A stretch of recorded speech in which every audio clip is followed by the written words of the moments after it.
नमस्कार मित्रों। आइए आज हम लोग फिर से एक बार पुनः आपके सामने उपस्थित हो रहे हैं और इतने सारा प्यार देने के लिए बहुत बहुत धन्यवाद। हमारी कुछ वीडियो आपके सामने रिप्रेजेंट हुआ, आपने उन्हें बहुत अच्छा प्यार दिया।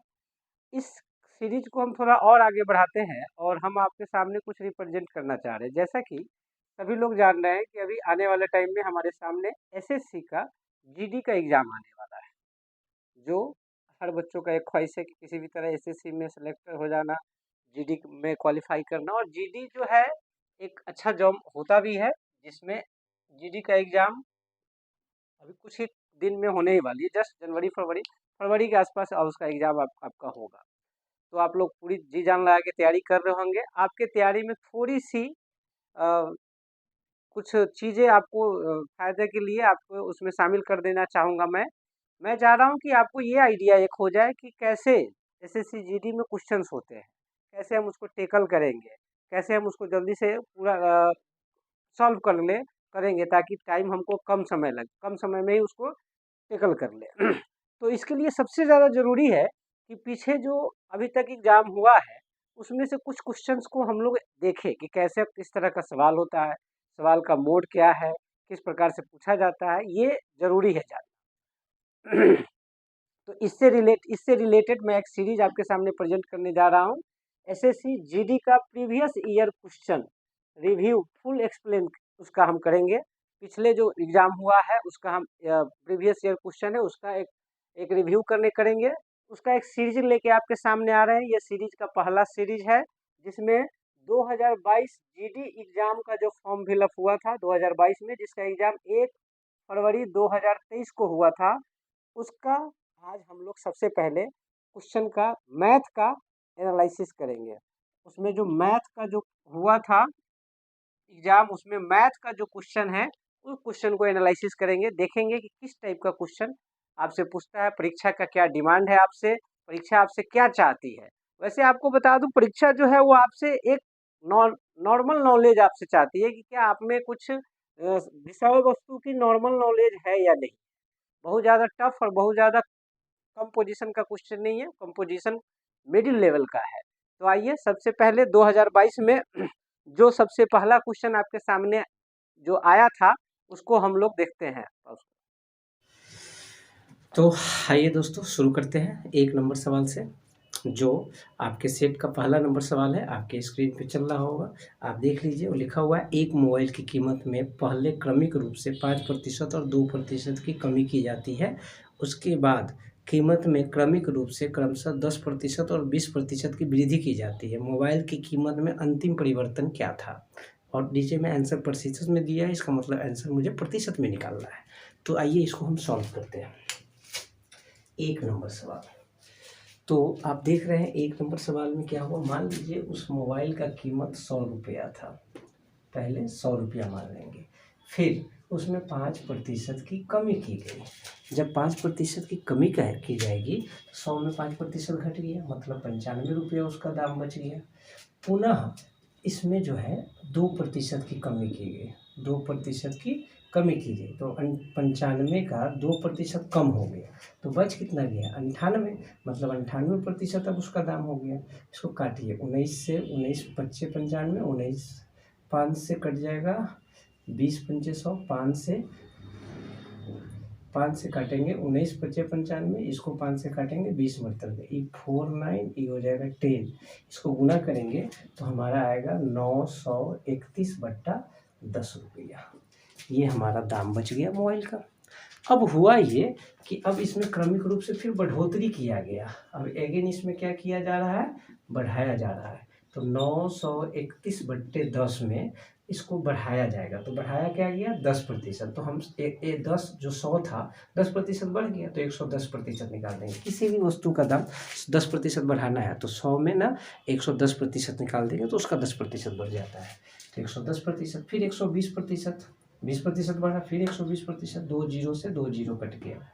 और भी कटेगा तो आप काट सकते हैं, नहीं कटेगा तो छोड़ सकते हैं, रहने दीजिए। इतना ही हम गुना कर लेंगे 11, 12 और 931 में। तो जब आप इसको गुना करेंगे तो 122, 8 92 और बट्टे में इसको गुना करेंगे तो 1000 आएगा। जब इसको आप डिवाइड करेंगे तो आएगा 122.892 रुपया। मतलब ये सारा कमी बेशी करने के बाद जो मोबाइल का दाम अब हमारे पास जो बचा हुआ है वो है 122.82 रुपया। पहले कितना दाम था? 100 रुपया। तो अब क्या हो गया? परिवर्तित रेट, परिवर्तित रेट यही ना निकालना है, परिवर्तित या ऐसा अंतिम रेट, अंतिम मूल्य क्या हो जाएगा? अंतिम लिख लेते हैं। अंतिम मूल्य क्या बच गया हमारा? 122.892 रुपया। और दाम कितना था शुरू में? 100 रुपया। तो ये 100 रुपया इसमें से घट जाएगा, तो बच कितना जाएगा? 22.892 रुपया। इतना रुपया हमारा क्या हो गया? दाम पे बढ़ोतरी हो गया है। अब हमको आंसर जो है ना परसेंटेज में ले जाना है। आंसर कहाँ ले जाना है? परसेंटेज में। तो परसेंटेज में ले जाने के लिए इसको क्या करेंगे? 100 पे चर्चा किए हैं तो सीधे इसको परसेंटेज में बदलेंगे। तो ये हमारा परसेंटेज में है ही, 100 पर आया तो ये हमारा परसेंटेज भी है, तो इसका मतलब हो गया 22.892%। इसको आंसर लिखेंगे तो 22 ऐसे लिख सकते हैं, प्लस 892 अब बट्टे में 1000। अब सोच के देखिए 1000 है तो हम इसको क्या करेंगे? अब काटेंगे तो कटेगा 4, ये कटेगा 4, ये कटेगा फिर 2 से 6 मतलब इसको काटेंगे तो 500 मतलब में, इसको काटिएगा तो 2 2 3, इसको काटिएगा तो ये 250 होगा। मतलब 22.223/250% ये हमारा आंसर हो गया, जो हमारे ऑप्शन नंबर 1 में हमें दिख रहा है। तो ये हमारा 1 नंबर ऑप्शन कंप्लीट हुआ। तो इस तरह से मेरा पहला सवाल कंप्लीट हुआ। आइए अगले सवाल की तरफ चलते। तो माय फ्रेंड्स, आपके सामने दूसरा सवाल आपके स्क्रीन पे आ गया होगा। आप दूसरे सवाल को देख रहे होंगे। बहुत आसान सवाल है। सवाल पुलिस और चोर से रिलेटेड है। जैसे पुलिस, चोर भागती है, पुलिस पकड़ता है। तो ये चोर पुलिस का खेल हम लोग बचपन में खेले थे, आज फिर से खेल रहे हैं। इस उम्र में भी चोर पुलिस का खेल खेलना पड़ता है, क्योंकि सवाल इस तरह का है। और सवाल जो ये चोर पुलिस वाला होता है, ये समय और दूरी का चाल होता है, समय और दूरी का सवाल होता है। सवाल आपके सामने लिखा हुआ है, देखिए लिखा हुआ है कि एक पुलिस, लिखा हुआ क्या है? एक पुलिस अधिकारी एक चोर को पीछा करता है और उससे 800 मीटर की दूरी, जो उससे 800 मीटर की दूरी पर है। यदि वे 8 किलोमीटर प्रति घंटा और 7 किलोमीटर प्रति घंटे की चाल से दौड़ता है तो चोर को पकड़ने में पुलिस अधिकारी को कितनी दूरी तक दौड़ना पड़ेगा। देखिए सवाल एकदम आसान है, लेकिन थोड़ा सा चेंज कर दिया है पैटर्न को। दूसरा नंबर सवाल देखिए, सवाल लिखा, देखिए समझने की कोशिश कीजिए। ये पुलिस है और 800 मीटर दूरी पर एक चोर है। यहाँ पे चोर है, पुलिस चोर को देखता है और दौड़ना शुरू करता है। तो पुलिस जो दौड़ता है उसका चाल है 8 किलोमीटर प्रति घंटा, और चोर जो दौड़ता है उसका चाल है 7 किलोमीटर प्रति घंटा। इसका चाल ज़्यादा, इसका चाल कम होगा, तब ना पुलिस उसको पकड़ पाएगा, नहीं तो पकड़ ही नहीं पाएगा। तो इसका मतलब 1 किलोमीटर ज़्यादा स्पीड में दौड़ता है ताकि उसको पकड़ सके। तो इसमें 2 चाल हो गई। तो इसमें हमको आता है सापेक्षिक चाल, जिसको हम लोग रिलेटिव स्पीड बोलते हैं। रिलेटिव स्पीड क्या हो गया? 8 में से 7 घट गया, 1 किलोमीटर प्रति घंटा। आप देख रहे हैं ये 800 मीटर है, ये 1 किलोमीटर प्रति घंटा है। इसको अगर हम मीटर प्रति घंटा में मीटर प्रति सेकेंड में बदलेंगे तो 1 में गुना करेंगे 5/18 से, मतलब 5/18 मीटर प्रति सेकेंड आ जाता है। यानी कहने का मतलब ये है कि अगर किलोमीटर प्रति घंटा को मीटर प्रति सेकेंड में बदलना है तो 5/18 से गुना करने पे वो किलोमीटर प्रति घंटा में, किलोमीटर प्रति सेकेंड में बदल जाती है। तो हमने इसको मीटर प्रति सेकेंड में बदल दिया। अब पुलिस का चाल दिख गया हमको 5/18 मीटर प्रति सेकेंड। अब पुलिस के लिए दूरी क्या तय करना है? 800। तो इसका मतलब समय कितना लगेगा, पुलिस द्वारा टाइम टेकन कितना हुआ। तो पुलिस जो है चाल, समय बराबर दूरी बट्टा चाल, मतलब d/स्पीड। तो स्पीड मतलब रिलेटिव स्पीड, यहाँ रिलेटिव स्पीड हो जाएगा 800 और रिलेटिव स्पीड क्या है? 5/18, तो ऊपर चला गया, इतना सेकेंड आ गया। 5 से कटेगा, काट दीजिए।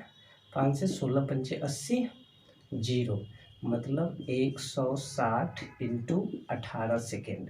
रहने दीजिए, इतना ही, कोई दिक्कत नहीं है। टाइम हमको निकल गया। यानी पुलिस जो है इतना सेकेंड तक दौड़ता है। तो अब उसको पुलिस जब इतना सेकेंड तक दौड़ता है तो उसको टोटल डिस्टेंस कितना पूरा तय करना पड़ता है। डिस्टेंस वो पकड़ेगा उसको तो कितना दूरी तक दौड़ना पड़ेगा। तो डिस्टेंस बराबर होता है 4 मतलब स्पीड इंटू टाइम। तो स्पीड क्या है, स्पीड है 8 किलोमीटर प्रति घंटा को हमने क्या बदला था, 5/18 में बदल दिया था।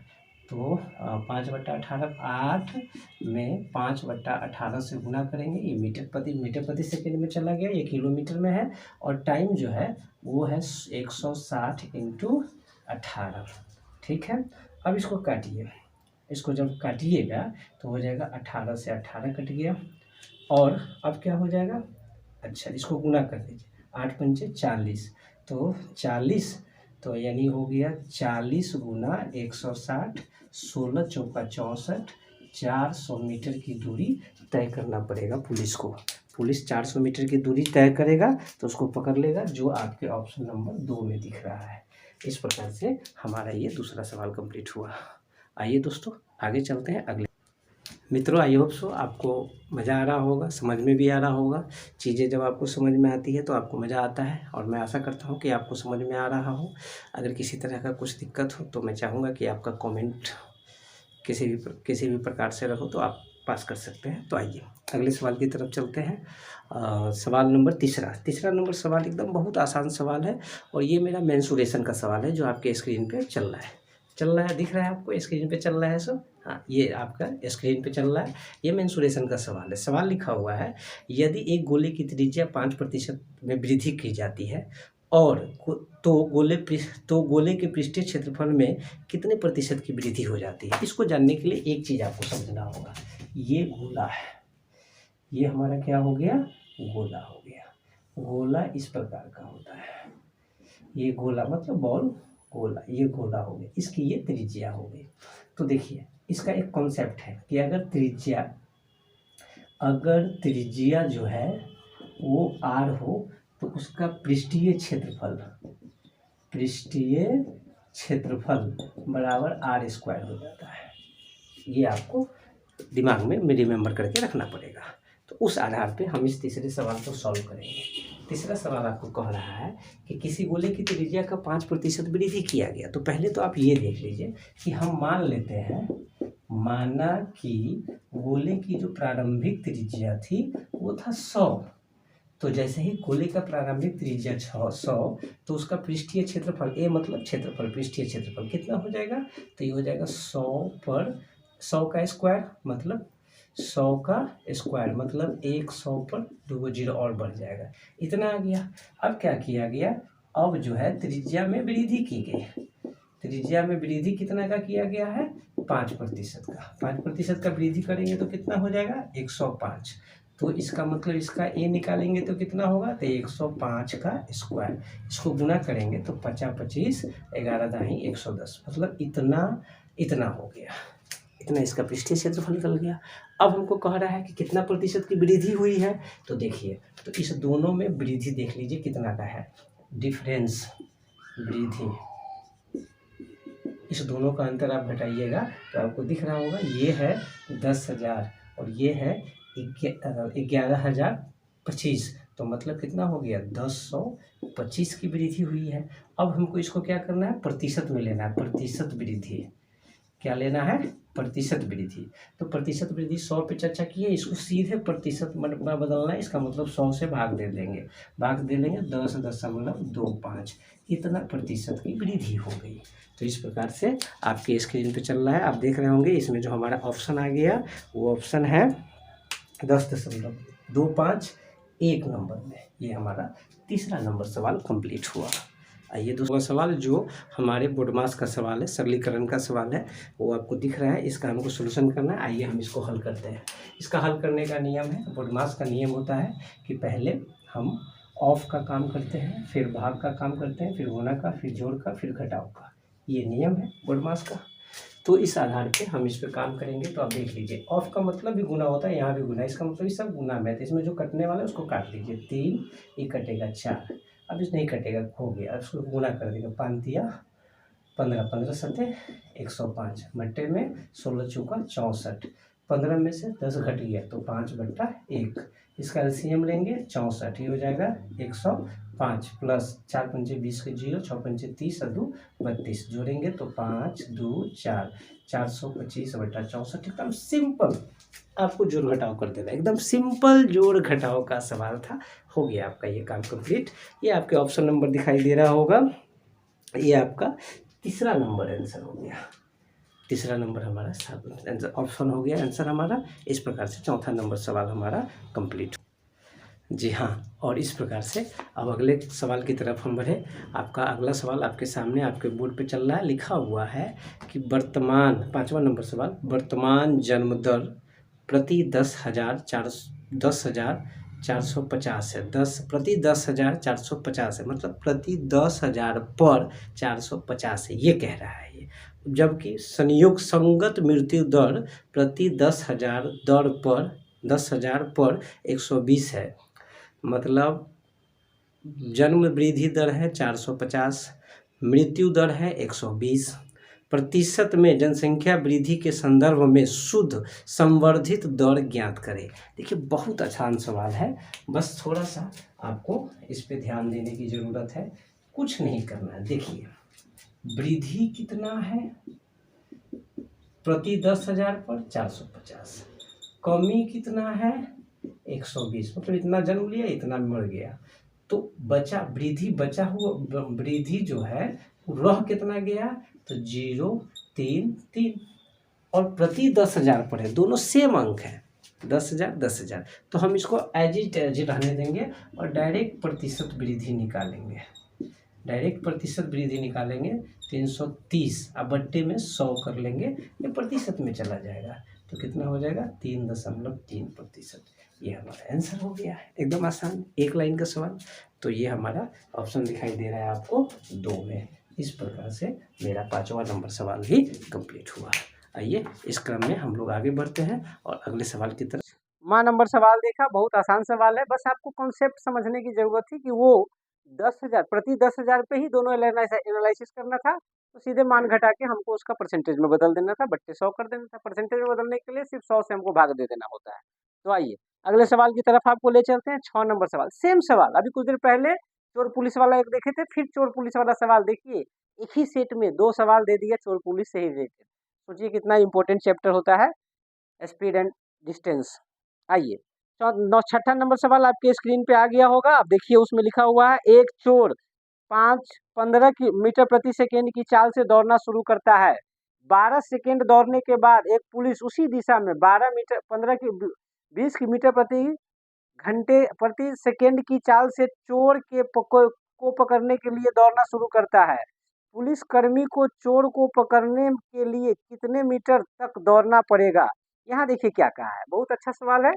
छठा नंबर, यहाँ हुआ ये कि पहले एक चोर था, तो यहाँ पे था वो चोर यहाँ पे दौड़ना शुरू किया, तो चोर दौड़ रहा था, चोर दौड़ रहा था, दौड़ना शुरू किया कितना किलोमीटर, 15 मीटर प्रति सेकेंड के स्पीड से, 15 मीटर प्रति सेकेंड के स्पीड से चला, तो चल के वो कुछ ना कुछ दूरी आ गया होगा, क्योंकि वो 12 सेकेंड तक चला है, 12 सेकेंड तक चला है, तो कितना चल लिया, तो 180 मीटर की दूरी चल चुका है।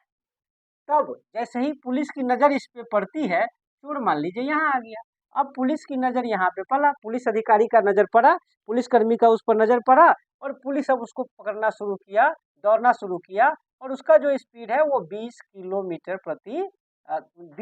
प्रति सेकेंड है। तो हम इसमें भी रिलेटिव स्पीड का प्रयोग करेंगे। रिलेटिव स्पीड क्या होता है, दोनों के स्पीड में सापेक्ष चाल क्या होता है, तो 20 माइनस 15 बराबर 5 मीटर प्रति सेकेंड के स्पीड से सापेक्ष चाल हो गया।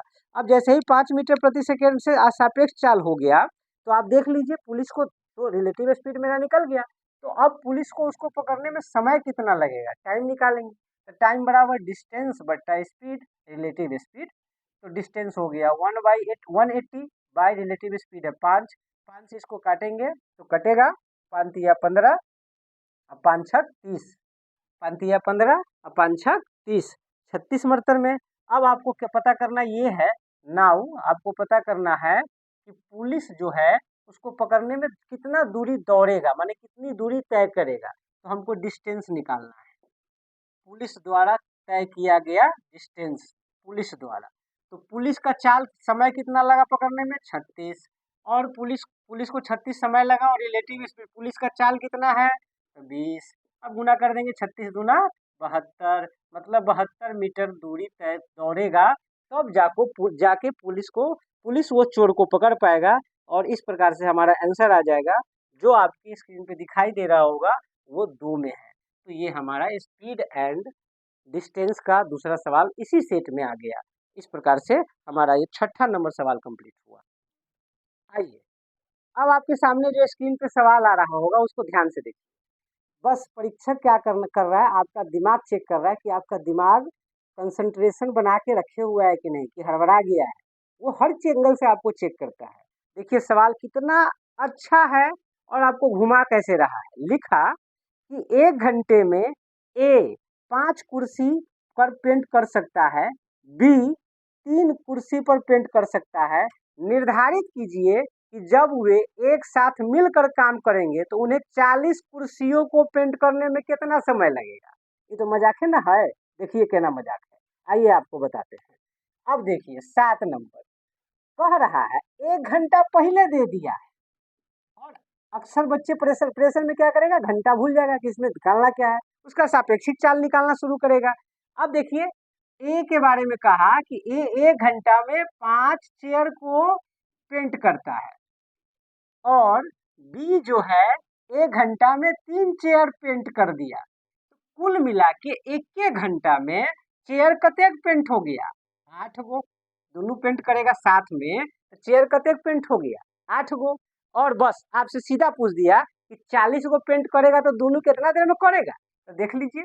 तो ए और बी दोनों मिल के पेंट करेगा 1 घंटा में 8 गो, और 40 गो करना है तो 8 से भाग दे देंगे, 8 पंटे 40, मतलब 5 घंटा में पेंट कर लेगा।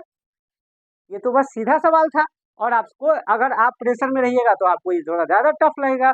5 घंटा आपके स्क्रीन पे इसका आंसर चल रहा होगा, आप देख सकते हैं। 2 नंबर में मेरा सवाल ये कंप्लीट हुआ।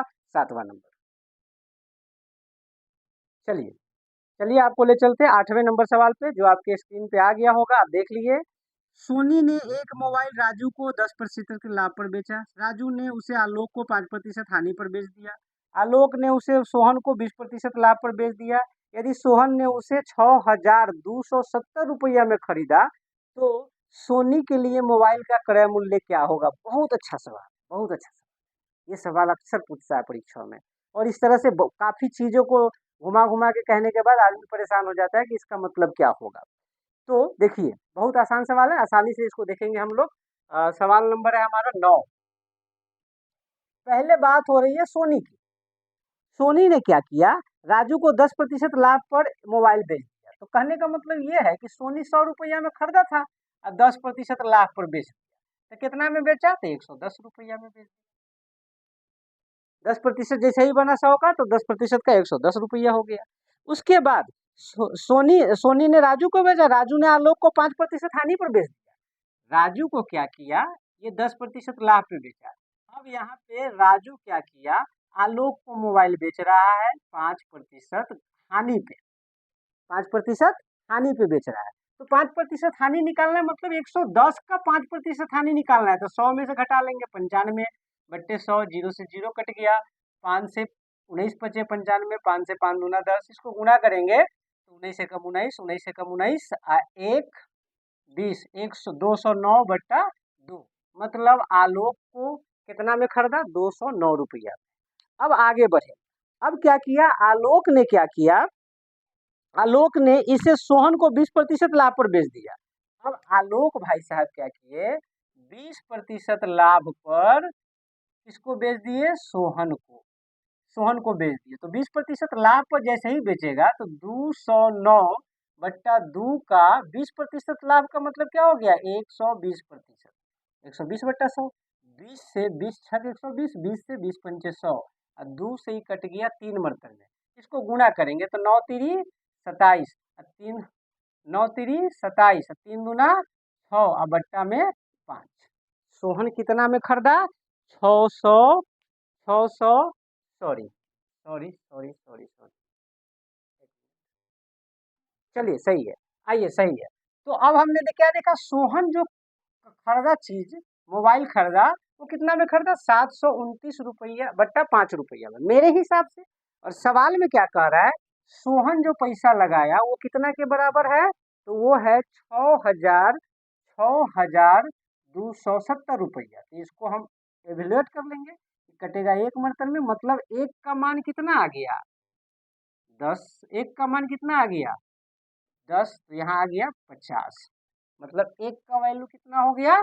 50। और हमको क्या पता करना है कि सोनी ने मोबाइल को कितना में खरीदा था? तो ये 5 गुना है ना, देख रहे हैं ना, एक का वैल्यू 50 है, इसका मतलब इसमें भी 50 से गुना कर देंगे तो कितना हो जाएगा? 5,000। इस प्रकार से ये सोनी का क्रय मूल्य हो गया, जो आपके स्क्रीन पे दिखाई दे रहा होगा 5,002 में। अब देखिए इस तरह के सवाल में क्या होता है, आपसे ये भी पूछ सकता है कि आलोक ने कितने में मोबाइल खरीदा, राजू ने कितने में मोबाइल खरीदा, उसका क्या परसेंटेज, उसको क्या फायदा हुआ, क्या घटा, वो अलग अलग पूछ सकता है, लेकिन अक्सर यही पूछता है। लास्ट से कंपैरिजन करके हम शुरुआत का वो मूल्य निकाल लेंगे। तो इस प्रकार से हमारा सवाल 8 नंबर भी कंप्लीट हुआ। आइए अब आगे चलते हैं। आइए आपको लिए चलते हैं अगले सवाल की तरफ। और आपके सामने स्क्रीन पे आपको सवाल दिख रहा होगा, 9 नंबर सवाल लिखा हुआ है, आप देख रहे हैं। यदि आप 2,000 रुपया में एक जैकेट खरीद रहे हैं, सॉरी 2,500 रुपया में एक जैकेट खरीद रहे हो और 4,500 रुपया में वैसे ही 2 जैकेट खरीद रहे हो, तो छूट प्रतिशत ज्ञात करिए। एक जैकेट का अंकित मूल्य 250 रुपया है। देखिए ऐसा होता है, ऑफर आप जाते होइएगा मॉल वगैरह में, दुकान दुकान में, तो ऐसा ऑफर होता होगा कि एक सामान खरीदिए 100 रुपया में, 2 सामान खरीदिएगा 150 रुपया में, तो वो एक तरह से आपको डिस्काउंट दे रहा है। वो सामान नहीं, वो डिस्काउंट दे रहा है। हम लोग समझते हैं कि वो सामान दे रहा है, नहीं, वो डिस्काउंट है। वो डिस्काउंट का एक तरीका हुआ, हम कैश ना दे के डायरेक्ट कपड़ा ही दे रहे हैं, ये तो ये डिस्काउंट ही होता है। तो ये डिस्काउंट का सवाल है। और लिखा है, ये हमारा 9वां नंबर सवाल, कि अगर आप एक जैकेट खरीदते हैं, देखिए एक जैकेट का मूल्य कितना है? 2,500 रुपया। और कह रहा है कि 2 जैकेट खरीदते हैं, तो हमको अगर 2,500 के हिसाब से खरीदे तो कितना होना चाहिए था? 5,000 रुपया। लेकिन उसने कहा कि नहीं, आप 2 जैकेट खरीदिएगा तो आपको 4500 रुपया लगेगा, मतलब 5,000 का सामान हम कितना में खरीद रहे हैं? 4500 रुपया में। तो हमको डिस्काउंट फायदा कितने का हो रहा है? 500 रुपया का। तो ये जो मेरा फायदा है वो दुकानदार के लिए डिस्काउंट है, मतलब 500 रुपया डिस्काउंट हो गया। तो हमको ये पूछ रहा है कि ये जो डिस्काउंट है, ये जो छूट है, वो प्रतिशत में निकालिए। तो हमको निकालना है परसेंटेज डिस्काउंट। तो परसेंटेज डिस्काउंट कैसे निकालते हैं? डिस्काउंट और बट्टे पूंजी कितना का था? पूंजी कितना का था? तो पूंजी था 5,000 का, और परसेंटेज में ले जाना है 2 गो जीरो, 1 2 3, 1 2 3 हो गया। और 5 से इसको काटेंगे 10 मरतर में, मतलब 10% का हमको डिस्काउंट दिया जा रहा है। ये नहीं कहा जा रहा है कि हम 10% आपको डिस्काउंट दे रहे हैं, वो कपड़े के रूप में ही, सामान के रूप में ही हमको डिस्काउंट दे रहा है। और ये मेरा आंसर आ गया 2 नंबर। ये 9वां नंबर हमारा कंप्लीट हुआ। आइए 10वां सवाल देखते हैं। आपके सामने आपके स्क्रीन पे एज इट एज आ गया होगा, देख लीजिए। सवाल लिखा हुआ है, बहुत आसान सवाल है, लेकिन थोड़ा सा आपको दिमाग को दही बनाने की कोशिश किया जा रहा है। देखिए लिखा हुआ है 10वां में कि 12, 15 और 18 से 12, 25 और 18 से विभाज्य 3 अंकीय सबसे बड़ी संख्या और 4 अंकीय सबसे छोटी संख्या के बीच पूर्ण अंतर ज्ञात करें। पूर्ण अंतर ज्ञात करना है, तो इसका मतलब क्या होता है? देखिए इस तरह के सवाल को हम कैसे बनाएंगे। जो अंक दिया हुआ है वो है हमारे सामने कि 12, 25 और 18, इससे विभाजित होने वाली हमको 3 अंकों की सबसे बड़ी संख्या भी निकालना है और 4 अंकों की सबसे छोटी संख्या भी निकालना है, और उसका अंतर निकाल देना है। तो कैसे निकालेंगे? 2 से इसका लघुत्तम निकाल लेंगे, 6, 25, ये हो जाएगा 9, फिर 3 से लेंगे तो 3 दूना 6, 25 3 गुना करेंगे, 25 दूना 50, 25 चौका 100 और 3 तिहाई 9 मतलब 900। अब आपको दिख रहा होगा 3 अंकों की सबसे बड़ी संख्या जो इससे विभाजित हो, याद रखिएगा 3 अंकों की हमको संख्या निकालना है। 3 अंकों की संख्या 1 से लेके 100 से लेके 999 तक होता है। तो 999 तक होता है तो इससे विभाजित होना, तो 900 के गुणज में ही होना चाहिए। तो 900 के गुणज में होना चाहिए, तो एक संख्या 3 अंकों की हमको बड़ी संख्या क्या निकल गया, 3 अंक का संख्या, 3 अंक की बड़ी संख्या हमको मिल गया 900। अब बात आ रही है 4 अंक की, तो 4 अंक में हम जाएंगे, 4 अंक में तो आप चलिए 4 अंक में बढ़िएगा, तो 9 दूना 1800 और 9 तिरी 2700, 9 तिरी 2700, 9 दूना 1800 और 9 तिरी 2700। तो कहने का मतलब 900 के पहाड़ा में जो संख्या आएगा वही हमको 3 से इस सब से कटेगा। तो 9 दूना 18, 4 अंकों की सबसे सबसे 4 अंकों की छोटी संख्या क्या होगा, तो वो हो जाएगा 1800। मतलब 4 अंकों की छोटी संख्या 1800, 3 अंकों की बड़ी संख्या 900, और इसका हमको अंतर निकालना है। तो कुल मिला के 1800 में से 900 घट गया तो बच गया 900। ये हमारा आंसर हो गया। 9 में 900 आंसर हमको दिखाई दे रहा है 3 में, ये हमारा आंसर हो गया।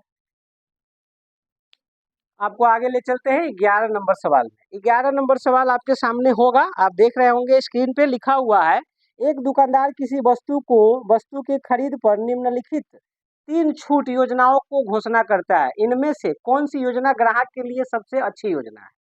ए में लिखा हुआ है 15% और 18% की 2 क्रमागत छूट, बी में लिखा 6 वस्तु खरीदे और 2 मुफ्त पाए, और सी में लिखा हुआ है 30% की एकल छूट।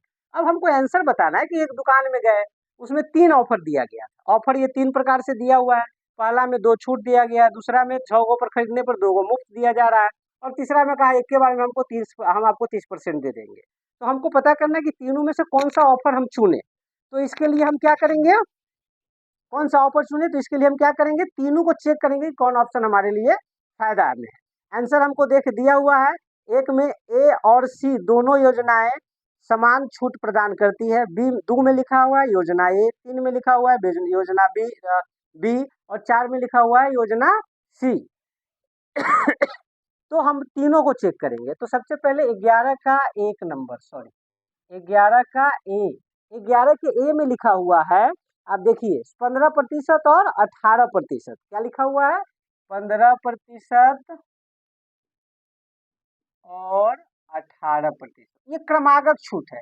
क्रमागत छूट निकालना कैसे है, अभी अभी कुछ देर पहले हम लोग मोबाइल वाला में निकाले हैं कैसे क्रमागत छूट दिया जाता है। तो क्या करेंगे 15%, 100 का 15% मतलब 85, 100 का 15% मतलब 85, 100 का 15% मतलब घटा देना, मतलब का 15 रुपया घट गया 100 में से तो 85 रुपया आ गया। अब इसका 18%, तो 18% मतलब 118% घटाया जा रहा है, तो 100 में से 18 घटाएंगे तो कितना आएगा 82, 82% मतलब 82/100। अब 85 और 82 को जब आप गुना करिएगा तो ये आपका आएगा 4020, कितना आएगा 4020। अब इसमें 100 से आप भाग दे दीजिए तो 40.2, इतना प्रतिशत का आपको छूट मिल रहा है। ये हमारा पहला हो गया। अब उसी प्रकार से दूसरा को चेक करेंगे। दूसरा में देखिए क्या लिखा हुआ है, रूप बदल दिया, लिखा 6 वस्तु खरीदी और 2 गो मुफ्त पाई। इसका मतलब क्या है, अभी कुछ देर पहले हम लोग एक सवाल देखे थे उसी तरह का है। यहाँ क्या लिखा हुआ है 6 वस्तु खरीदी और 2 गो मुफ्त पाई। इसका मतलब ये हुआ कि हम 6 वस्तु खरीदेंगे और 2 गो मुफ्त मिलेगा, मतलब हम कुल वस्तु हमको कितना मिलेगा 8 गो। तो मान लीजिए एक वस्तु का दाम ऐसे जनरलता मान लेते हैं 100 रुपया था, तो मान लीजिए 6 गो खरीद रहे हैं तो 2 गो एक्स्ट्रा मिला, 8 गो खरीदे, 8 गो खरीदे मतलब 800 रुपया का सामान खरीदे। लेकिन हमको दाम कितना का लग रहा है, 3 गो का, 3 गो का लग रहा है, मतलब पैसा कितना लगा 600, तो हमको फायदा कते के हो गया 200 का। एक एवरेज मार्किंग की है, एक वस्तु का दाम 100 रुपया है उस हिसाब से। तो हम क्या देख रहे हैं, तो अब हमको परसेंटेज निकालना है। तो देखिए 200 का डिस्काउंट हो गया, टोटल पूंजी कितना का था 800 का, इसको परसेंटेज में बदल दीजिए, 2 गो जीरो से 2 गो जीरो कट जाएगा, 5 से 5 चौका 20 मतलब 40%। देख लीजिए उस दोनों में कौन अच्छा ऑप्शन हमारे लिए है, ऊपर वाला। एक और है सी में लिख दिया 30% की एकल छूट, इसमें कुछ नहीं है 30%। तो यहाँ 30 है, यहाँ 40 है, यहाँ 40.20% है। तो कौन फायदेमंद है अपना हमारे लिए, ग्राहक के लिए कौन फायदेमंद है? ए, मतलब योजना ए हमारे लिए ज्यादा फायदेमंद है। और इस प्रकार से ए योजना जो है वो ऑप्शन 2 में है, ये हमारा आंसर। इस प्रकार से हमारा 11 नंबर सवाल कंप्लीट हुआ। आइए अब आपको ले चलते हैं आगे 12 नंबर सवाल पे। आपके स्क्रीन पे सवाल आ गया होगा, लिखा हुआ है यदि 24 सेंटीमीटर ऊंचाई वाले एक लंबवृत्तीय शंकु का आयतन 392 पाई सेंटीमीटर स्क्वायर आयतन है क्यू है, तो उसका वक्र पृष्ठीय क्षेत्रफल ज्ञात करिए। देखिए ये शंकु का सवाल आपके सामने आ गया। आप लोग शंकु पढ़े होइएगा, आपको याद जानकारी होगी, ये शंकु होता है, ठीक है। अब ये शंकु होता है, इस शंकु में कुछ सूत्र होते हैं जो आपको पता होगा। इसमें लिखा है कि शंकु का ऊंचाई दिया हुआ है, शंकु का क्या दिया हुआ है, ऊंचाई 24 सेंटीमीटर। फिर इसका आयतन दिया हुआ है, आयतन कितना दिया हुआ है, आपके स्क्रीन पे सवाल होगा, उसमें दिया होगा 392 पाई सेंटीमीटर स्क्वायर। तो माय डियर फ्रेंड्स, आयतन क्या होता है शंकु का, शंकु का आयतन आप लोग पढ़े हुएगा 1/3 पाई आर स्क्वायर एच, ये आयतन होता है शंकु का। तो यहाँ हम क्या करेंगे, 1/3 पाई आर स्क्वायर एच 392 सॉरी 392 29 नहीं 92 पाई, तब तक पाई से पाई को काट दीजिए। 1/3 आर का मान पता नहीं है और एच का मान पता है 24 बराबर 392। काटिए, इसको काट के छोटा करिए। 24 से अगर आप इसको काटिएगा 392 को, तो 24 को आप जब काटिएगा 392 को, तो ये आपका आएगा, काट ही लीजिए। ऐसा करते हैं हम, इसको 4 से काटते हैं, 4 से 6 मरतर में, 4 से इसको काटेंगे तो 4 अठे 32, 4 अठे 32, 4 नमा 36, 4 नमा 36 और 3 4, 4 अठे 32। और इसको काटिएगा तो 2 मरतर में, ये कटेगा 4 और 9 49 मरतर में। मतलब आर स्क्वायर बराबर हमारा मान आ गया 49। तो आर बराबर क्या आ जाएगा, 49 पे पावर रूट में तो आ जाएगा 7 सेंटीमीटर। आर निकल गया, एच निकल गया। और आप देखिए सवाल में क्या कह रहा है हमसे निकालने के लिए, वक्र पृष्ठ। अब आपको बता दें, शंकु का जो वक्र पृष्ठ होता है वो होता है पाई आर एल। अब यहाँ इसमें हमको पता है आर पता है, एल नहीं पता है, तो फिर मुझे एल भी निकालना पड़ेगा। तो एल बराबर क्या होता है, तो वो भी सूत्र आप जान लीजिए, होता है H square plus R square. L H का मान क्या है, तो एच देख लीजिए 24, 24 का स्क्वायर। आर का मान क्या है 7, तो 7 का स्क्वायर। 24 में 24 से गुना करेंगे 576, ये हो जाएगा 7 सत्ते 49। इसको जोड़ेंगे तो आ जाएगा 625, इसका वर्गमूल आ जाएगा 5। कितना सेंटीमीटर हो गया, यदि मेरा एल निकल गया। अब मुझे वक्र पृष्ठ निकालना है, तो वक्र पृष्ठ में पाई आर एल होता है, हम निकाल लेंगे यहाँ पे वक्र पृष्ठ पाई आर एल, पाई को पाई जाने देंगे क्योंकि आंसर इतना है 7। ये 25 सते 175, 25 सते 175 पाई सेंटीमीटर स्क्वायर, ये वक्र पृष्ठ का क्षेत्रफल है तो स्क्वायर में होगा। तो ये ऑप्शन हमारा दिखाई दे रहा है 175 पाई सेंटीमीटर स्क्वायर 4 में, जो आपके स्क्रीन पे दिख रहा होगा। इस प्रकार से हमारा 12वां नंबर सवाल कंप्लीट हुआ। आइए 13 नंबर सवाल आपके स्क्रीन पे आ गया होगा। जैसा कि आप देख रहे हैं, लिखा हुआ है दो व्यक्ति ए और बी के भार का अनुपात क्रमशः 3:5 है। ये अनुपात से सवाल आ गया आपके सामने, 3:5:3 है। यदि ए के भार में 5% की वृद्धि हो जाए और ए तथा बी का कुल भार 15% बढ़कर, कुल भार दोनों का भार मिला के 15% बढ़कर 92 kg हो जाए, तो बी के भार में हुई प्रतिशत वृद्धि दशमलव के 2 स्थान तक शुद्ध ज्ञात कीजिए। ऐसा सवाल आपके सामने, बहुत अच्छा सवाल है। अब आपको इसमें हम करेंगे क्या वो देखिए। जैसे सवाल नंबर हमारा है 13 नंबर, 13 नंबर ही है ना, वो आप देख रहे होंगे 13 नंबर, ठीक है। अनुपात दिया हुआ है ए अनुपात बी, अनुपात दिया है 5:3, ये अनुपात है, उनके भार का अनुपात है प्रेजेंट। अब क्या हो गया, अगर हम इसको जोड़ दे तो कितना हो जाएगा 8, मतलब दोनों के भार को जोड़े तो अनुपात कितना आ गया, अनुपात का योग 8, ठीक है। अब क्या किया गया, अनुपात इसके एज को, इसके इसके उम्र को 15%, इसके अनुपात को, कुल अनुपात को 15% बढ़ गया है। 15% अगर हम बढ़ा दें तो कितना आ जाएगा, देखिए 8 का 15% बढ़ा मतलब 115%, मतलब 115/100, ठीक है।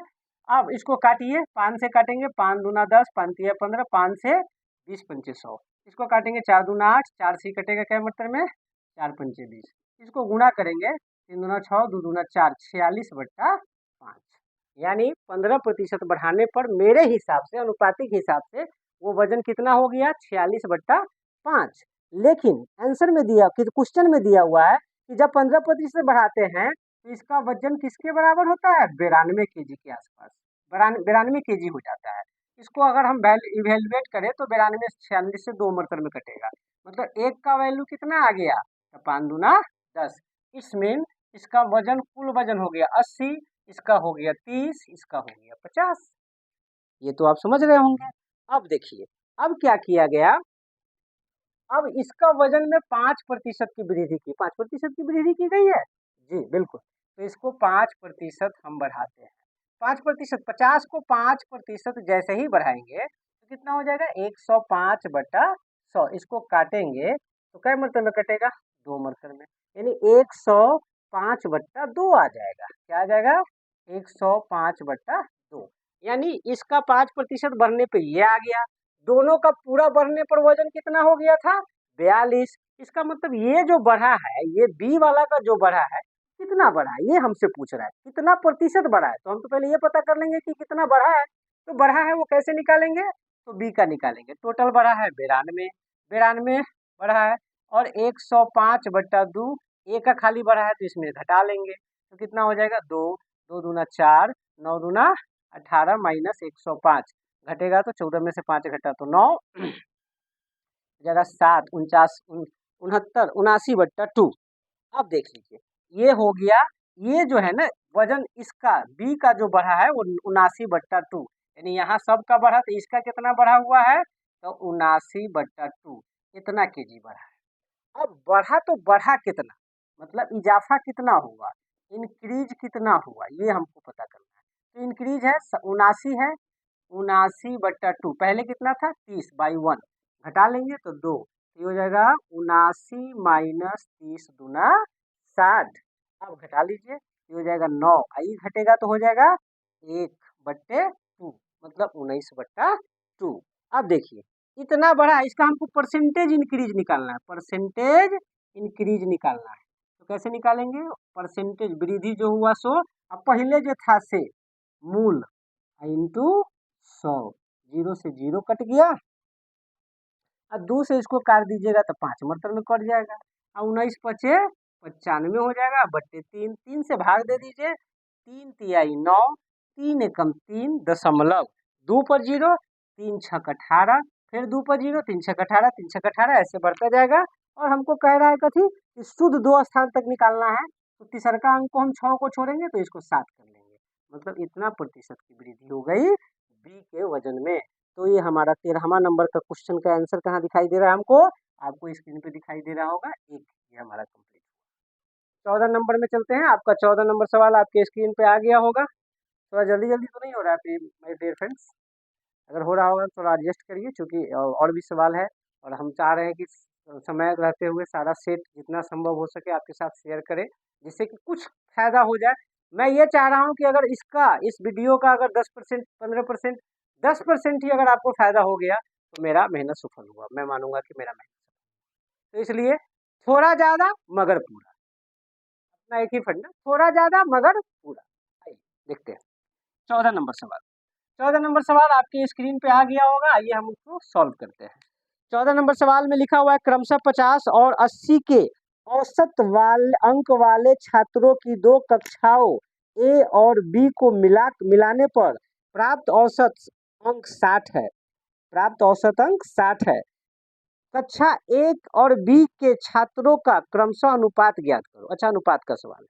आइए सबसे पहले ये बात समझ लीजिए, हम ये मान लेते हैं कि कक्षा ए में ए विद्यार्थी भी था, ए था, हम मान लिए कि हमको ये दोनों का विद्यार्थी के छात्रों की संख्या का अनुपात निकालना है, दोनों ए और बी के छात्रों का क्रमशः मतलब छात्रों का निकालना है, तो हम मान लिए कि ए में ए विद्यार्थी था और बी में बी विद्यार्थी था। टोटल विद्यार्थी की संख्या XYZ नाम मान के जो है वही मान लेते हैं कि A था और B था। और कह रहा है शुरू में क्या लिखा कि क्रमशः 50 और 60 के औसत अंक वाले छात्रों को दो कक्षा ए बी को मिलाने पर ए बी में से निकाल के मिलाया गया है। तो देखिए ए में से जो छात्र निकाला गया उसका औसत कितना था 50, कितना था औसत 50, और बी में से जो निकाला गया उसका औसत कितना था 80। तो आपको पता होगा औसत बराबर सूत्र, औसत बराबर सूत्र होता है आंकड़ों का योग बटे आंकड़ों की संख्या। नो दैट या आइए, तो आंकड़ों की योग बटे आंकड़ों की संख्या। अब सीधी बात है, जैसे ही हम योग निकालेंगे तो आंकड़ों की संख्या में औसत से गुणा हो जाएगा। तो इसका मतलब ये है कि अगर हम ए के टोटल स्टूडेंट का योग निकालेंगे तो 50 से ए में गुना होगा तो 50 है, इसमें गुना होगा तो कितना हो जाएगा 80 भी, 50 है और 80 भी हो जाएगा। दोनों का अलग अलग औसत, ये संख्या ये औसत ये संख्या, तो दोनों को गुना करेंगे तो दोनों का योग निकल गया।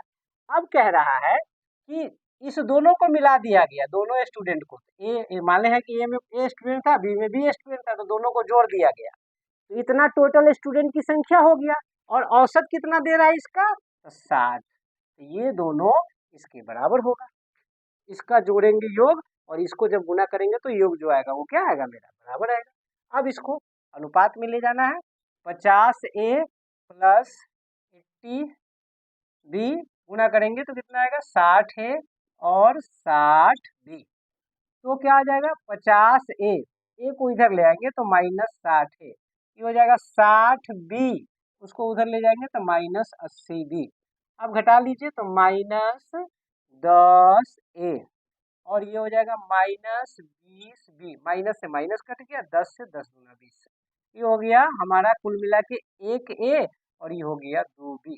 इसको हम लिखेंगे नीचे में A बट्टा B, बी इसके नीचे आया, बी बोला मेरे इधर भी किसी को भेज दो, तो 2 बोला लो, 2 के नीचे भेज दिया 1 को। इसका मतलब A अनुपात B बराबर आ गया 2:1, मतलब दोनों छात्रों का, दोनों क्लास के छात्रों की संख्या का अनुपात हमारा कितना आ गया 2:1। जो आपके ऑप्शन में दिखाई दे रहा होगा वो है 3 नंबर ऑप्शन जो आपके स्क्रीन पे चल रहा होगा। समझ रहे हैं या हम ही समझ रहे हैं? समझ रहे हैं ना, चलिए आगे बढ़िए, शुरू करें। आइए अगले सवाल की तरफ। 15 नंबर सवाल आपके स्क्रीन पे चल रहा होगा, देख रहे होंगे आप लोग। 15 नंबर सवाल हम पढ़ के भी आपको बताते हैं। लिखा एक धनराशि वार्षिक रूप से चक्रवृद्धि वृद्धि होकर 3 वर्षों में 20% प्रति वर्ष की दर से 14,112 हो जाता है, धनराशि ज्ञात करें।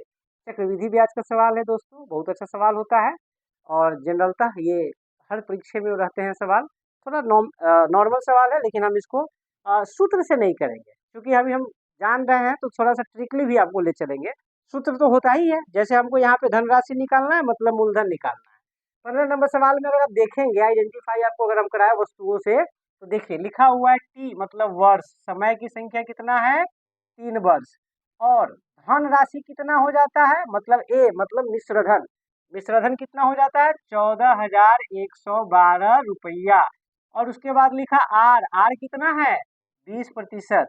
तो हमको कह रहा है पी निकाल के दिखाओ, क्या कह रहा है, क्या कह रहा है माय फ्रेंड्स, पी निकाल के दिखाओ। पी बराबर सूत्र होता है, हम उस सूत्र का प्रयोग कर सकते हैं, वैसे बना सकते हैं। ए मिश्रधन बराबर मूलधन कोष्टक में 1 + r/100, कोष्टक में 1 + r/100 पावर टी, ये सूत्र होता है, उस पर भी बना सकते हैं, लेकिन इसको बहुत आसान तरीके से बनाते हैं। आइए इसको क्या करेंगे हम मल्टीपल फ्रैक्शन में ले जाते हैं। इस परसेंटेज 20% का मल्टीपल फ्रैक्शन कितना होता है बताइए, आपको पता होगा कैसे करेंगे। इसका मल्टीपल फ्रैक्शन निकालने के लिए पहले परसेंटेज हटाएंगे, 20 पंचे 100 मतलब 1/5, 20 का मान कितना हो गया 1/5।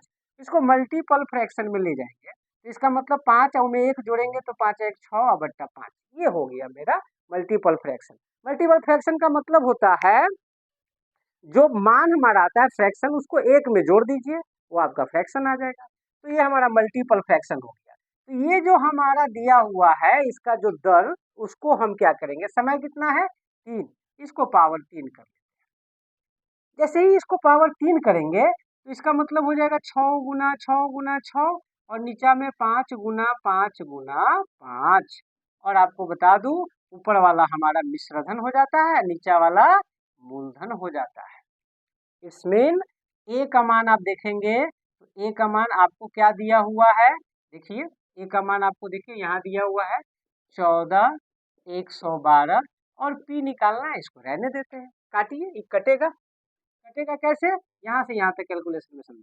6 से इसको काटेंगे, 6 दूना 12, 2 में गया 36 18, 18 3 21, 6 पंचे 30, 6 पंचे 30 और 6 दूना 21, 6 दूना 12, मतलब 2352 मरतब में कटेगा। कितना में, 2352 मरतब में।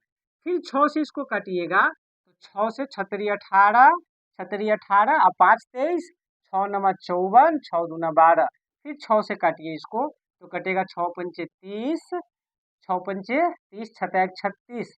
अच्छा 6 से ये कटेगा नहीं माय डियर फ्रेंड्स, 392 6 से नहीं कटेगा, 2 से कटेगा। 3 से यहाँ 3 2 से काट दीजिए, 3 मरतब में 2 से कटेगा, 2 एकम 2, एक ही में गया तो 9 दूना 18, एक ही में गया तो 6 दूना 12, 9 6 15 16, 3 से नहीं कटेगा। कुल मिला के बात आप देखिएगा, अगर हम देखें मल्टीप्लाई करके तो हमारा आ गया 3p is equal to 3p is equal to, इसको गुना करेंगे 25 पंचे 125 और गुना 196 बाई को फिर बाद में रख लेते हैं। तो p बराबर निकालेंगे 125 192 196 बट्टे 3, 125 और 196 में जब आप गुना करेंगे तो आपका आएगा 24,500। कितना आएगा, 24,500 और 3 से भाग दीजिएगा तो आप भाग तो दे ही सकते हैं, भाग दीजिएगा तो आएगा 8 1, मतलब 8166 कहाँ ऑप्शन दिख रहा है आपको, 8166.67 लास्ट में ऑप्शन हमको दिख रहा है, यही हमारा आंसर हो गया मूलधन डी। इस प्रकार से हम बना सकते हैं। वैसे थोड़ा समझाने के लिए हम थोड़ा आपको थोड़ा एक्सप्लेन कर दिए है, बाकी ये ट्रिकली सवाल है, यही से हमारा काम हो जाता है 2 ही लाइन में, लेकिन थोड़ा सा हम एक्सप्लेन कर दिए है। चलिए आगे बढ़े, आइए 16 नंबर पे आपको ले चलते हैं। 16 नंबर सवाल आपके स्क्रीन पे आ गया होगा, आप देख भी लिए होंगे। लिखा हुआ है x बट्टे वाई और y बट्टे जेड के वर्गों का मध्यानुपाती ज्ञात करें। बहुत सारा तरीका है मध्यानुपाती निकालने का, एकदम सिंपल साधारण सा सूत्र है, उसका आप प्रयोग करेंगे तो भी आपका बन जाएगा। लेकिन इसका एक्सप्लेन रूप क्या होता है वो भी हम आपको बता देते हैं, लेकिन पहले हम इसको बनाते हैं। लिखा हमको क्या, x बाई वाई और y बाई जेड के वर्गों का मध्यानुपाती, मध्यानुपाती क्या निकालना है मुझे, मध्यानुपाती। देखिए इसका सूत्र होता है रूट अंडर, वर्ग कह रहा है तो वर्ग कह रहा है, इसका मतलब x का स्क्वायर y का स्क्वायर और गुना इसका y का स्क्वायर और z का स्क्वायर। मध्यानुपाती का जो सूत्र होता है ना, जैसे a और b का मध्यानुपाती निकालना है तो रूट अंडर ए बी, ये सूत्र भी होता है, उसी सूत्र पे हम इसको बना रहे हैं। तो यहाँ वर्ग कह रहा है तो वर्ग रखेंगे। अब क्या होगा, वाई स्क्वायर से वाई स्क्वायर कट जाएगा और एक्स स्क्वायर रूट में से निकलेगा तो एक्स और जेड निकलेगा स्क्वायर में से तो जेड, मतलब एक्स बट्टा जेड। ये हमारा आंसर हो गया, जो आपको दिखाई दे रहा होगा 4 नंबर, ये हमारा आंसर कंप्लीट है। लेकिन आप अगर इसको एक्सप्लेन तरीके से, बड़े तरीके से बनाते हैं, समानुपात और अनुपात का नियम है ये, समानुपात अनुपात का नियम क्या होता है, इस दोनों का मध्यानुपाती निकालना है। तो मध्यानुपाती कैसे निकालेंगे, x बट्टे वाई अनुपात, मान लीजिए मध्यानुपाती m है, समानुपात मध्यानुपाती को क्या माने हैं m, अनुपात y बाई जेड, इस फॉर्म पे भी हम इसको बना सकते हैं। बना के दिखाओ, आइए देखिए लीजिए। अब क्या होता है, अनुपात का मतलब बट्टा, मतलब x बट्टे वाई और इसके बट्टे में m, समानुपात मतलब बराबर m बट्टे में y बाई जेड, सूत्र वही आएगा। ये बेसिक रूल है, वो सूत्र है, उसी को ट्रिक कह दिया जाता है। ट्रिक कुछ होता नहीं, बेसिक से ही निकलता है, बाप से ही बेटा निकलता है ना, तो सूत्र या ट्रिक सब बेसिक से ही निकलता है। तो क्या हो जाएगा, अगर हम तिरछा गुना करें m m में तो m स्क्वायर, इसको गुना करें, इसको गुना करें तो कितना हो जाएगा, हमको क्या निकालना है, इसके वर्गों का याद रखिएगा। तो वर्गों का मतलब इसका स्क्वायर, इसका स्क्वायर, इसका स्क्वायर और इसका स्क्वायर, इसका स्क्वायर, तो क्या हो जाएगा हमारा x square by y square into, इधर गुना हो रहा है ऐसे, एम से एम में और इसमें ये स्क्वायर वाई स्क्वायर, ये हो गया वाई स्क्वायर और जेड स्क्वायर, वाई स्क्वायर से वाई स्क्वायर कट गया। और जब एम निकालेंगे तो इस पे रूट चढ़ेगा, तो एक्स स्क्वायर और जेड स्क्वायर, कुल मिला के एक्स बटा जेड, ये हमारा आंसर आ गया जो वहाँ भी है, आप देख ही रहे हैं। चलिए, इस प्रकार से हमारा 16 नंबर सवाल। आइए 17 नंबर सवाल आप देख के आपको थोड़ा सा आसान दिखेगा, आपको लगेगा बड़ी आसान है, होता है बहुत सारा इस तरह का आसान भी सवाल आपसे पूछा जाता है, लेकिन कभी कभी बच्चे प्रेशर की वजह से इस तरह के आसान सवाल का भी गलत उत्तर देके आ जाता है। जैसे देखिए 17 नंबर सवाल आपके स्क्रीन पे आ गया होगा, लिखा हुआ है तीन सीटी तीन सीटी की कीमत 33,000 है, तो 10 सीटी की कीमत क्या होगा? आप बताइए, आप बताइए, आप बताइए। तीन सीटी का कीमत 33,000 रुपया। सवाल है, देखिए कितना आसान सवाल है, लिखा हुआ है तीन सीटी का इनकम जो है कि कीमत है 33,000 है, 33,000 है, 3300 है, 3300 है, यानी 3,300 है। तो हमको कितना का बताना है? 10 सीटी का। क्या हो जाएगा? मल्टीप्लाई हो जाएगा, कितना गुना है? 1100 गुना है, 100, 11 तिया 33 है ना, मतलब 1100 ही बनता है ना गुना में, 33 1100 गुना है, 1100 गुना है तो 10 का निकालना है, तो इसको भी 1100 से गुना कर ले, तो कितना हो जाएगा माय डियर फ्रेंड्स? 11,000 रुपया। ये हमारा आंसर आ गया जो आपके स्क्रीन पे आ रहा होगा, 3 नंबर। ये हमारा 17वां सवाल कंप्लीट। आइए 18 नंबर सवाल आपके स्क्रीन पे आ गया होगा, लिखा हुआ है यदि 12 पुरुष या 9 महिला किसी काम को 36 दिन में कर सकती है, तो 16 पुरुष और 18 महिला उसी काम को पूरा करने में कितने समय लगेगा? ये अनुपात समानुपात का सवाल है, जिसको प्रोपोर्शन, कंपाउंड प्रोपोर्शन हम कह सकते हैं, ये कंपाउंड प्रोपोर्शन का सवाल है। देखिए इस तरह का सवाल अक्सर परीक्षा में रहता है और थोड़ा सा आदमी को डिस्टर्ब करता है, परीक्षक स्टूडेंट को डिस्टर्ब करता है, आप डिस्टर्ब ना हो। आइए इसको बहुत आसान तरीके से देखते हैं हम। आपको पहला लाइन जो लिखा हुआ है कि 12 पुरुष मतलब 12 मेल, कितना फीमेल के बराबर है? आपके स्क्रीन पे दिख रहा होगा 9, राइट ना, 9, वेरी गुड, 9 9 फीमेल के बराबर है। तो या तो मेल को फीमेल में बदल ले या फीमेल को मेल में बदल ले, दोनों या लिखा है, इसका मतलब बराबर है। तो एक मेल कितना के बराबर हो जाएगा? तो 9/12 फीमेल के। तो आगे वाला लाइन में कितने पुरुष को बदलना है? तो पुरुष देखिए आगे कितना लिखा हुआ है, 16 पुरुष, 16 पुरुष लिखा हुआ है, तो 16 पुरुष, तो कितना हो जाएगा 9/16 इंटू 9/12 इंटू 16, काटिए, 3 से 3 मरते में, 3 चौका 12, 4 चौका 16, यानी 4 तिया 12 फीमेल, मतलब 18 पुरुष का जो पुरुष जो है वो 12 गो फीमेल के बराबर है, 18 पुरुष 12 गो फीमेल के बराबर है। अब प्रश्न में जो कह रहा है देन तब 16 पुरुष 12 महिला के बराबर हो गया, तो ये उसमें दिया हुआ है, जिस हिसाब से दिया हुआ है हमको उसी हिसाब से काम करना है। 12 पुरुष और 9 महिला, इसका मतलब ये समझ लीजिए कि 12 गो पुरुष 9 महिला के बराबर, इसका मतलब यहाँ थोड़ा सा पुरुष का वेट कम है, पुरुष का जो शक्ति है वो थोड़ा सा कम दिखाया जा रहा है। तो आगे क्या लिखा गया? 16 पुरुष और 18 महिला उसी काम को करेगा। अब प्रश्न में कह रहा है 16 पुरुष और 18 महिला, 16 पुरुष 18 महिला, इसका मतलब कितना हो गया? 16 पुरुष का मतलब 12 फीमेल और 18 18 सॉरी यहाँ 18 महिला है, 18 फीमेल है, 18 फीमेल है, तो 18 फीमेल, टोटल पुरुष को बदल दिए फीमेल में, कितना हो जाएगा?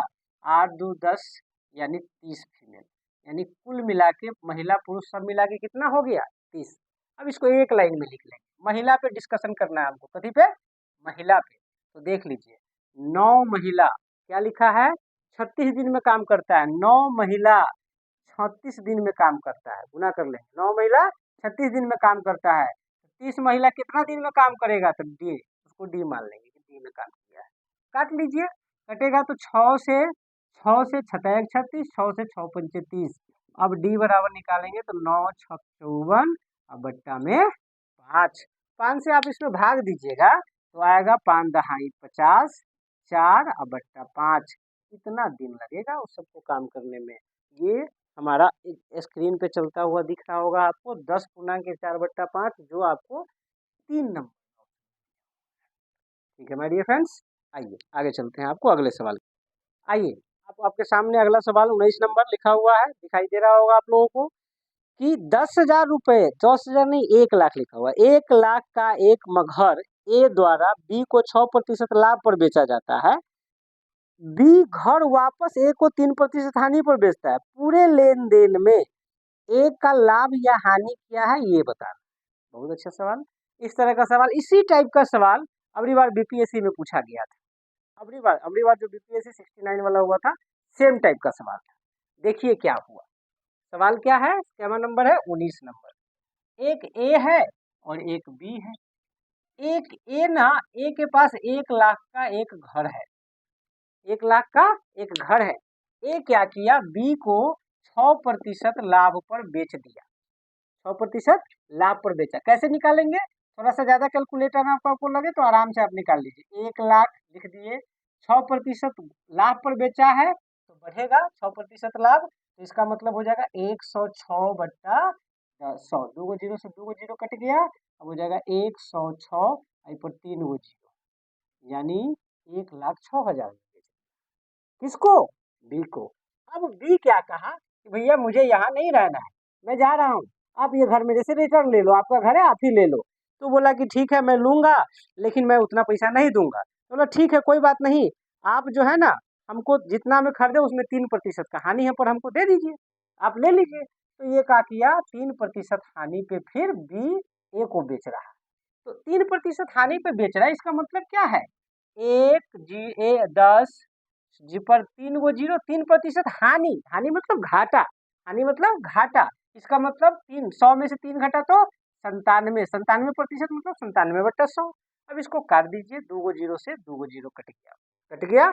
तो अब आप इसको गुना करिएगा, तो आपका ये जो गुना कर 1060 में 97 से गुना करिएगा, 1060 में 97 से तो आएगा 1 लाख। कितना आ जाएगा, 1 लाख, ऑप्शन से देख सकते हैं, 1,02,820 रुपया। 1,02,820 रुपया।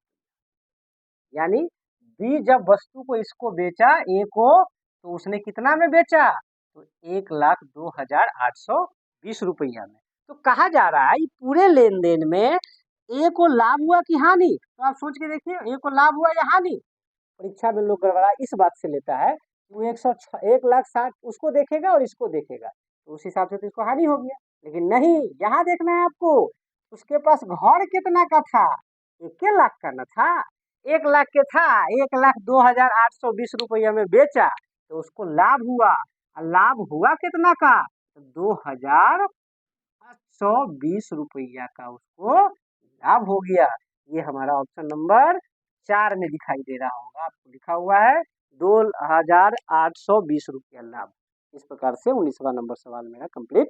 आइए बढ़िए, आइए दोस्तों इस सेट का लास्ट सवाल 20 पे आपको चलते हैं।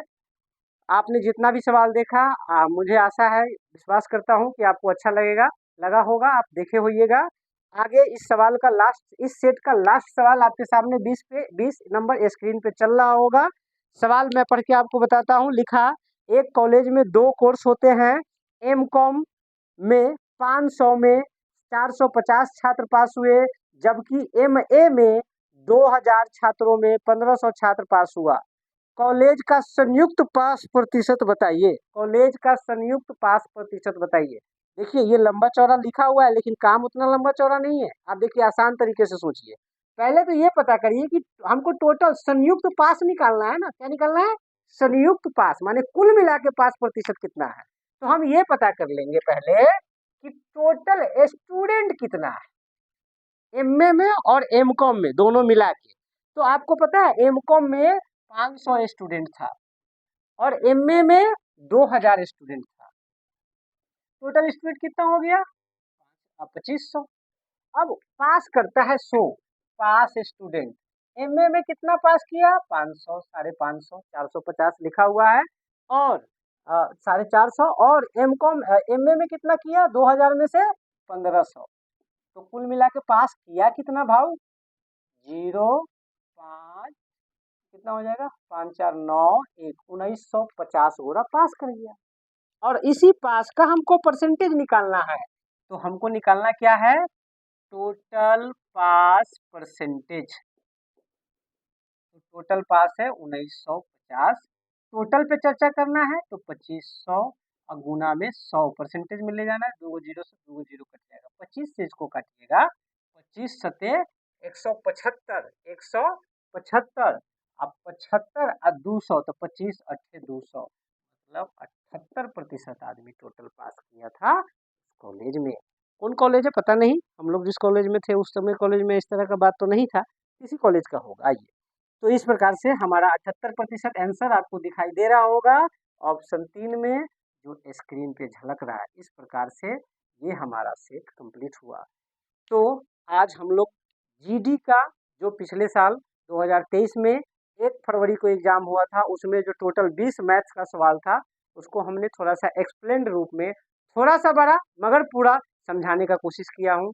और अगर आपका प्यार और सहयोग मिला तो मैं आगे और भी जो इसके सेट है, जो इसके प्रीवियस ईयर पेपर है, वो आपके साथ डिस्कस करूंगा। इस तब तक के लिए धन्यवाद। Wish you all the best. Thank you.